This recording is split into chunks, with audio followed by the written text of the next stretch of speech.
Hello! Today I'm here to do a review of a book I very much enjoyed, and that is The Architect's Apprentice by Elif Shafak. This story starts with our main character, Jahan. I think that's how you pronounce it, Jahan. I am going to pronounce it like that, so if it's wrong, I am sorry. So it starts with Jahan witnessing something he really shouldn't have witnessed. He hides behind a curtain, but then he is found, and it's like a frozen moment in time. What will happen? And then it goes back to when he was 12 years old and first arrived in the city of Istanbul. So when Jahan is 12, he arrives in Istanbul with a present for the Sultan, a very rare white elephant. He gets taken to the palace menagerie and becomes the elephant's keeper because he said that is what his job was, despite the fact he's very young. He lied, of course. That is not what actually happened. The ship captain let him stay on the ship because Jahan was escaping from his horrible stepfather, who was also his uncle, and he stayed and looked after the elephant and then just lied and said he was the elephant's keeper. And that's how the story begins. Jahan and Kota, the elephant, on their wonderful long life journey together. Although unfortunately for Jahan, the captain saved him and let him stay on the ship so that when Jahan got to Istanbul, he would steal jewellery and steal gems and items for the captain, which of course is very dangerous because if you get caught, your hands get chopped off, you are a traitor to the state, you get executed and stuff. It's really not so great to steal things in Istanbul in the 16th century.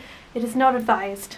Jahan also meets the Princess Miramar when he arrives in the palace because she takes rather a liking to the young white elephant, and Jahan takes rather a liking to her, and that is a romance that runs throughout the book as they get older. The elephant keeper and the princess, really not an allowed romance. I was in this story instantly. I'm not sure whether it was the writing or the setting, but there was something that just made me fall into it in the first few pages, and that very rarely happens, that I find a book that I like so much in the first few pages.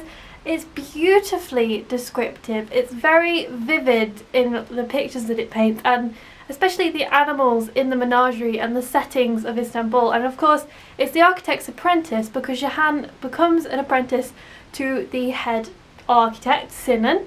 So throughout the book there's a lot of beautiful descriptions of the buildings that they make. They make a lot of mosques and palaces and tombs, because this book all in all spans a lot of years, and that confused me at first. That is one point that confused me. I didn't realise time was passing so quickly.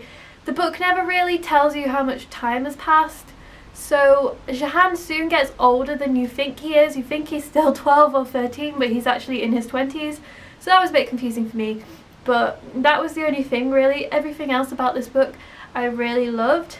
The plot keeps moving with lovely details, but it's not a plot where a lot happens. It's not really like there's a plot or you're trying to work out anything. There's not any kind of mystery to it. It's just about his life and what he builds and what he does and sees, and it's so fascinating. There are the gypsies, there's the prison, there's all sorts of stuff that happens in his life. The book deals with some interesting themes like repression that the princess faces because she once was really close to her father, the Sultan, and was able to go out with him on all of his trips and journeys, but then when she got old enough that men could look at her in a sexual way, she had to hide herself away and wear a veil, and it deals with all of that. It also deals with jealousy with the other apprentices and Jahan, and just a lot of great themes. But the main thing I took away from this book is that power corrupts, it drives people mad, and we should all be more like elephants. So if that intrigues you at all, then I'd say pick this one up. I think, especially if you enjoy fantasy books, but you want to try historical fiction, this is a great book for that, because this has a fantasy feel to it, but it's a historical fiction. So that was just my quick review. If this book sounds like something that would interest you, then I say pick it up. I will be looking for more Elif Shafak, if that's how you pronounce her name. Thank you for watching this video, and I'll hopefully see you again soon. Bye!